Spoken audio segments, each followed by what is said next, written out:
Hello everyone, I'm back with another beautiful video. So once again, I do all my videos at night because I'm too lazy to do them during the day. So in today's video, we're going to be talking about my favorite subject, and that is sacred space, and how it's different for us compared to people who practice Wicca. Okay. Now, mileage may vary in this video. Definitely vary in this video. So one of the things that you learn in Wicca is that you have to get your space ready for rituals. So for example is, if you live in an apartment where you don't have a lot of space, it would include getting your box out, or however it is that has your stuff in it, setting up your altar, and then you would have to cleanse and consecrate your altar, then set it up, and then you would do your ritual. So some people are fortunate enough, they live in a house where they will have an extra room that is specifically for their rituals. Like, you don't use it for anything else other than your rituals. So the difference between that and other kinds of spaces is that place is specifically just for doing rituals. Now, in Reconstructionism, because we don't really do rituals like they do in Wicca, we generally don't need to cleanse our space every time that we're leaving an offering or burning incense or pouring out a libation.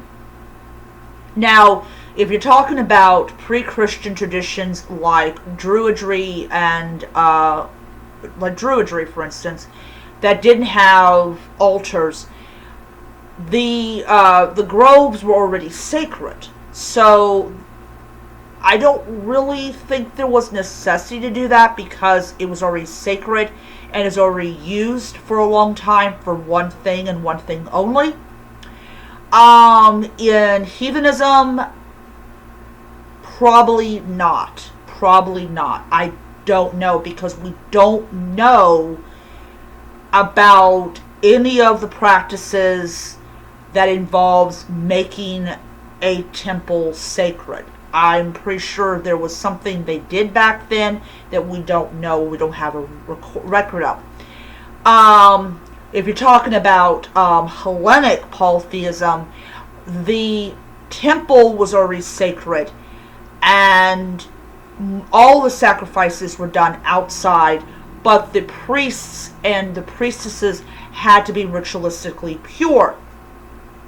In Kemeticism or Egyptian paganism, there was a lake that the priests would cleanse themselves in to make themselves ready to do these rituals. So sacred spaces and sacred places is not a new thing, but how we prepare the space is not something that was done back then. So my room here, even though I sleep here, it is also my ritual room that I use for rituals. So I do some kind of purification, but I generally use salt and water to do that. Like, I'll put salt and water, because I'm very, very clear on, I do not appropriate from other cultures. I don't use Palo Santo. I don't use white sage. Now, I do have a bottle that I bought off of Etsy, but the person who sells it is Native American. So, yeah, that's different. But it's one of those things that, so I just kind of wanted to talk about that. And, as I said, if you have a room that is specifically for rituals or for libations or whatever, then you don't need to cleanse it. And that is for people that may have that question. Do I need to cleanse my space all the time to do rituals? It depends on several factors, like if your altar is put away at all times, what kind of paganism are you practicing, or polytheism are you practicing? As I said, I don't really cleanse it or as much as you would, but I do cleanse it probably at least once a week. So yeah, so I hope that helps someone out there. I'll see you guys around.